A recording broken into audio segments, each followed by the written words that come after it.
रोजी आम्हाला माहिती मिळाली की लाडखेड पोलीस स्टेशन अंतर्गत लाजिना शेत शिवार येथे एका 35 ते 36 वर्षीय युवकाचा खून करण्यात आला. त्या अनुषंगाने आम्ही घटनास्थळी पोहोचलो असता तिथे त्या मृतकाच्या अंगावर धारदार शस्त्राने वार केलेले दिसून आले. तसेच दगडाने त्याला ठेचून आणि डोळ्यात मिरची पूड टाकून त्याचा खून करण्यात आले निष्पन्न झाले. त्या अनुषंगाने आम्ही तपास चक्र फिरवले असता त्याला जो शेवटचा कॉल आला त्या अनुषंगाने त्या कॉलची आम्ही ॲनालिसिस केले असता CDR SDR द्वारे आम्हाला संबंधित आरोपींची ओळख पटली.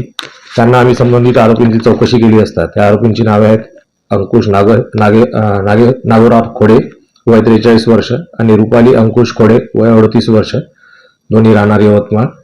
हे अशी त्यांना विचारपूस केली असता त्यांनी आपला गुन्हा कबूल केला आणि त्यानंतर आम्ही त्यांना पुढील कारवाई करता पोलीस स्टेशनच्या ताब्यात दिले.